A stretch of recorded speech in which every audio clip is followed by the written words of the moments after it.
Film की शुरुआत में हमें ईस्टर्न फेडरेशन और यूरेशिया के बीच हुए युद्ध के बारे में बताया जाता है कि ये युद्ध काफी समय तक चला, जिसमें आखिरकार ईस्टर्न फेडरेशन की जीत हुई। लेकिन इस युद्ध से वातावरण को इतना नुकसान हुआ कि अब लोगों का सांस लेना तक दुश्वार हो गया। फिर हम ईस्टर्न फेडरेशन में होने वाली एक कॉन्फ्रेंस को देखते हैं, जहां अजुमा नाम का एक साइंटिस्ट अपनी रिसर्च के बारे में बताते हुए सभी से ये कहता है कि मैंने अपने सालों की रिसर्च से एक ऐसा न्यू सेल बनाया है जो घायल इंसान को ठीक करने के साथ साथ किसी भी बीमारी को जड़ से खत्म कर सकता है, यहाँ तक कि वो इंसान मर क्यों ना गया हो, तब भी न्यू सेल उसके सारे डैमेज सेल्स को ठीक करने का सक्षम रखता है, जिससे इंसान बिल्कुल स्वस्थ हो जाएगा। लेकिन मैंने अभी सिर्फ इस थियोरी पर काम किया है, इसके लिए मुझे बहुत ज्यादा फंडिंग की जरूरत होगी ताकि मैं न्यू सेल को पूरी तरह से तैयार कर सकूं। पर सारे लोग फंडिंग के लिए साफ मना कर देते हैं, क्योंकि एक तरह से इंसान का क्लोन बनाने के बराबर है। अगर मृत इंसान फिर से जीवित हो जाए तो ना जाने वो पहले की तरह इंसान होगा या भी नहीं, इसका जरा भी अंदाजा नहीं लगाया जा सकता। अब अगले सीन में अजुमा के पास जेम्स नाम का एक आदमी आता है, जो अजुमा को एक बढ़िया ऑफर देते हुए कहता है कि मुझे तुम्हारी रिसर्च बहुत पसंद आई, अगर तुम हमारे साथ काम करो तो हम तुम्हें पूरी फंडिंग देने के लिए तैयार है, जिससे तुम अपनी पत्नी मिडोरी को भी ठीक कर सकते हो। जो सुनकर अजुमा तुरंत ही मान जाता है, क्योंकि उसकी पत्नी की हालत काफी समय से खराब है, जिसे ठीक करना डॉक्टर के बस की बात नहीं है। इसलिए वो न्यू सेल बनाना चाहता है ताकि उसकी मदद से वो उसे ठीक कर सके। अब हमें 1 साल पहले का सीन दिखाया जाता है, जहां अजुमा के बेटे तात्सुया की उसकी गर्लफ्रेंड लूना के साथ मंगनी का समारोह चल रहा होता है। साथ ही अगले दिन तात्सुया को युद्ध पर भी जाना था, पर इसके लिए उसके पिता राजी नहीं होते, क्योंकि इस युद्ध में उसकी जान भी जा सकती है। पर तात्सुया अपने पिता को समझाता है कि मैं इस युद्ध में जाना चाहता हूँ। दरअसल तात्सुया ये साबित करना चाहता है कि वो एक कमजोर और डरपोक इंसान नहीं है, जो मृत्यु के डर से छुपकर बैठ जाए। इसलिए मजबूरन उसके पिता भी युद्ध में भेजने के लिए मान जाते हैं, जिसके बाद तात्सुया युद्ध लड़ने चला जाता है। और दुर्भाग्य से जिस बार का अजुमा को डर था वही होता है। 1 साल तक युद्ध लड़ने के बाद एक दुर्घटना में बेचारे तात्सुया की मृत्यु हो जाती है। अब ये सीन प्रेजेंट समय पर मुड़ जाती है, जहां मिडोरी जो देख नहीं सकती उसके पास तात्सुया की आत्मा आती है, जिसे वो महसूस कर सकती थी। उसे लग रहा था उसका बेटा आसपास ही मौजूद है, लेकिन तभी एक डॉक्टर आकर उन्हें दुखद खबर देता है कि युद्ध के दौरान उनकी बेटी की मृत्यु हो गई। जो सुनकर तो मिडोरी के पैरों तले जमीन ही खिसक जाती है।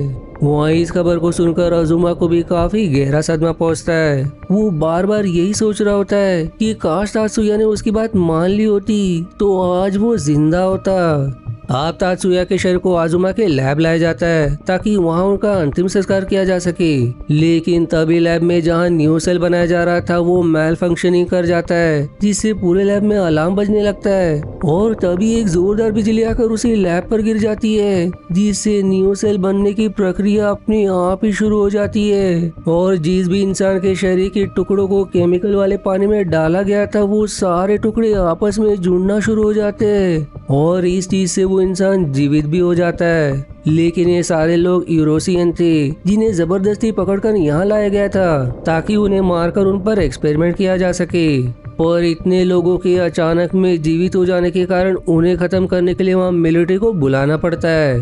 अब मिलिट्री के हमले से जीवित हुए कुछ लोग मारे जाते हैं, तो कुछ लैब से बाहर निकल जाते हैं, और जिस गाड़ी में मिडोरी बैठी होती है उसी में सवार होकर वहाँ से भाग निकलते हैं। जो देख कर वहीं मौजूद तात्सुया की आत्मा भी परेशान हो जाती है कि ये लोग उसकी माँ को कहाँ ले गए। वहीं लूना भी तात्सुया के शव को देखकर रोना शुरू कर देती है। तब अजुमा वहाँ आता है, जो अपने बेटे के शव को उसी न्यू सेल्स बनाने वाले पानी के अंदर डाल देता है ताकि वो फिर से जीवित हो जाए।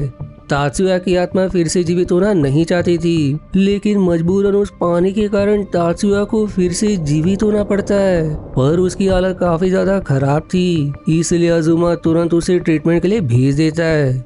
अब अगले सीन में लूना के पिता डेविड तात्सुया के लिए एक आर्मर बनाने के काम पर लग जाते हैं, क्योंकि वो मिलिट्री के लिए पावरफुल सूट्स डिजाइन करते हैं। इसलिए वो तात्सुया के लिए एक ऐसा आर्मर बनाना चाहते हैं ताकि वो पहले से भी ज्यादा शक्तिशाली बन सके, क्योंकि जिसने भी न्यू सेल से फिर से जन्म लिया है उसके अंदर पहले से कहीं ज्यादा ताकत आ गई है। वहीं मिडोरी के साथ जो फिर से जन्म लिए हुए लोग होते हैं वो सभी मिलिट्री से बचते हुए आगे बढ़ रहे होते हैं, तब काफी दूर आने के बाद उन्हें बंद पड़ी एक रोबोट फैक्ट्री दिखाई देती है। इसलिए अब उन लोगों का लीडर बुराई उसे ही अपना ठिकाना बनाकर बाकियों से ये कहता है कि आज से हमारा नाम नियो सेपियंस होगा और अब से हम इस फैक्ट्री को अपना ठिकाना बनाते हुए यहाँ रोबोट बनाने का काम फिर से शुरू करेंगे।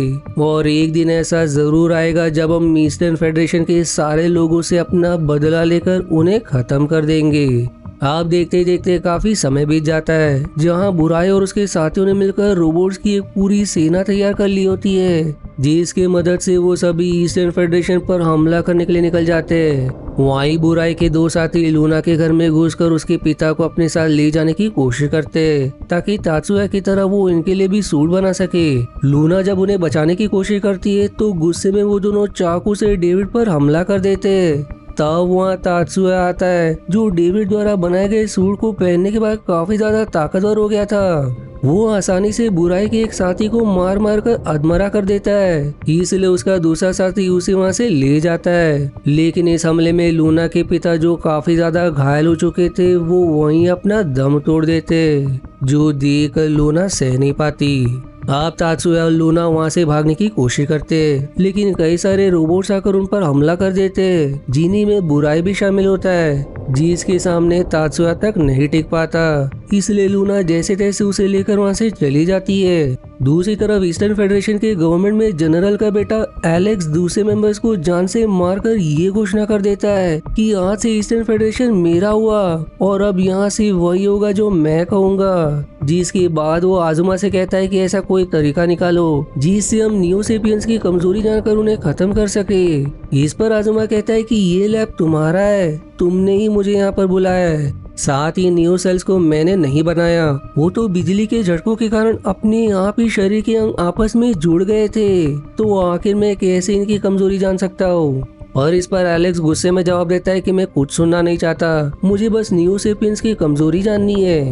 दूसरी तरफ तात्सुया और लूना दोनों आगे बढ़ते हुए उसी गांव में आ जाते हैं जहां बुराई रहता है। साथ ही ये एरिया जोन 7 कहलाता है, जहां यूरेशियन आया करते थे। वहीं बिना मास्क के खुले में चलने के कारण लूना की भी हालत बिगड़ने लगी थी, क्योंकि युद्ध से वातावरण खराब हो चुका था। तब आगे से एक डॉक्टर का वहाँ से गुजार होता है, जो तात्सुया और लूना को अपने घर लाकर तुरंत उनका इलाज शुरू कर देता है, जो देखकर तात्सुया को समझ आ जाता है कि यूरोसियन के लोग ईस्टर्न फेडरेशन के लोगों से नफरत नहीं करते, बल्कि वो तो उनसे डरते हैं, क्योंकि अक्सर यहाँ के गाँव वालों को ईस्टर्न फेडरेशन के लोग उठाकर ले जाते हैं। लेकिन क्यों, ये हमें आगे पता चलेगा। तभी वहाँ सोल्जर्स आकर गांव वालों पर हमला कर देते ताकि उन्हें अपने साथ ले जा सके। तात्सुया उन्हें रोकने की बहुत कोशिश करता है, लेकिन इसका कोई फायदा नहीं होता। तब वहाँ बुराई का एक साथी मैक्स आकर तात्सुया से लड़ना शुरू कर देता है, जहाँ अब दोनों के बीच काफी जबरदस्त लड़ाई होती है। और इस लड़ाई में तात्सुया मैक्स को मारने में सफल तो हो जाता है, लेकिन तब तक ईस्टर्न फेडरेशन के लोग हेलीकॉप्टर की मदद से इस गांव के लोगों को अपने साथ ले जा चुके थे, जिनमें लूना भी शामिल होती है, जो जानकर तात्सुया एकदम बौखला जाता है और उसे बचाने के लिए तुरंत उनके पीछे निकल जाता है। इधर लूना उसी हॉस्पिटल में आगे बढ़ते हुए एक जगह आती है जहाँ उसे अजुमा दिखाई देता है। तब वहाँ जेम्स आकर अजुमा पर गन तानते हुए उसे कहता है कि नियो सेल्स की रिसर्च बेकार और नाकाम साबित हुई है, तो तुमने इस रिसर्च को अभी तक बंद क्यों नहीं किया। लेकिन अजुमा उसका कोई जवाब नहीं देता, क्योंकि वो जानता था कि भले ये रिसर्च नाकाम साबित हुई, लेकिन कैसे भी करके वो मिडोरी को ढूंढकर उसकी मदद से वो उसे ठीक करना चाहता है। तभी फिर वहाँ बिजली गिर जाती है, जिससे पूरा रिसर्च लैब तबाह हो जाता है। तब वहाँ बुराई आता है, जो अजुमा के सामने ही तात्सुया और लूना को अपने साथ ले जाता है, लेकिन वो अजुमा को कुछ नहीं करता।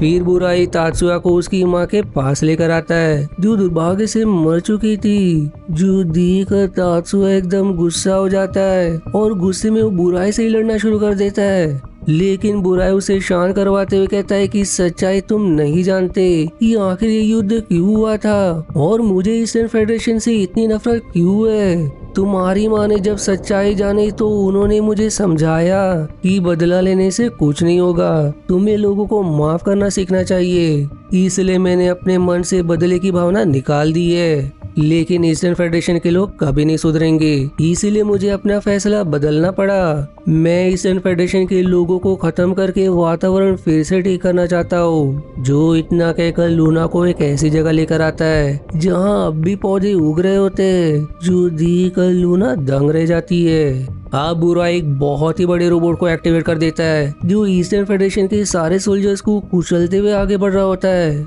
इसलिए तात्सुया उस रोबोट को रोकने की कोशिश करता है, क्योंकि भले ही वो सच्चाई जानता था कि ये युद्ध क्यों हुआ, लेकिन वो ऐसे लोगों को मरते हुए नहीं देख सकता था। वहीं अब एलेक्स बुराई के पास आता है, जहां वो उसे सारी बात बताता है कि हीरोसी और ईस्टर्न फेडरेशन के बीच युद्ध कभी नहीं होता। अगर ईस्टर्न फेडरेशन के लोग एक खास तरह के एक्सपेरिमेंट पर काम ना कर रहे होते। दरअसल ईस्टर्न फेडरेशन के लोग एक एक्सपेरिमेंट पर काम कर रहे थे, जिससे इंसानों की आयु बढ़ सके, ताकि वो हमेशा जीवित रहेंगे। और ये काम फेडरेशन के लीडर करवाना चाहते थे, लेकिन इसके लिए उन्हें कई सारे इंसानी शरीर की जरूरत थी। इसलिए उन सभी ने यूरोसिया के खिलाफ युद्ध की घोषणा कर दी, और युद्ध की आड़ में सारी यूरोसियन के लोगों को पकड़कर एक्सपेरिमेंट के लिए लाया जाता। जिसी चीज में लाखों लोगों की जान ऐसे ही जा चुकी है, और इसी में बुराई का परिवार भी शामिल था। यही वजह है कि बुराई ईस्टर्न फेडरेशन से बदला लेना चाहता है। लेकिन तभी एलेक्स वहाँ ग्रेनेड की मदद से धमाका कर देता है, जिससे उसके साथ साथ बुराई भी मारा जाता है, क्योंकि पूरा ईस्टर्न फेडरेशन पहले ही बर्बाद हो चुका था। इधर तात्सुया भी उस रोबोट को सुनसान जगह पर लाकर उसे डेटोनेट कर देता है, जिसके बाद वो लूना के पास आता है, जहां उसे उसके पिता दिखाई देते हैं, जो उसकी मां को उसी केमिकल में डालने वाले थे, ताकि उसे फिर से जीवित कर सके। लेकिन तात्सुया उन्हें ऐसा करने से मना कर देता है, क्योंकि वो जानता था कि फिर से जीवित होने पर एक इंसान खुद को श्राप की तरह महसूस करता है। तो भलाई इसी में है कि मरने वाले को फिर से जीवित ना किया जाए।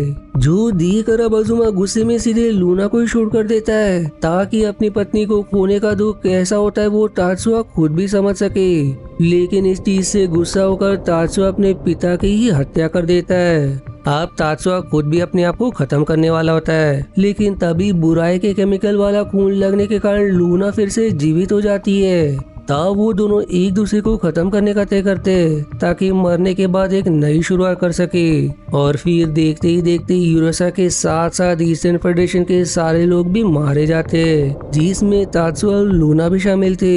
जिसके बाद फिर उन सभी की आत्मा दूसरी जगह की तलाश में निकल जाती है। जिसी मिक्स फीलिंग के साथ ये मूवी यहीं समाप्त हो जाती है। आशा है आपको मेरी एक्सप्लेनेशन पसंद आई। यदि हाँ तो प्लीज वीडियो को लाइक करना और चैनल को सब्सक्राइब करके सपोर्ट करना ना भूलें। मिलते हैं अगले एक्सप्लेनेशन वीडियो में, तब तक के लिए धन्यवाद दोस्तों।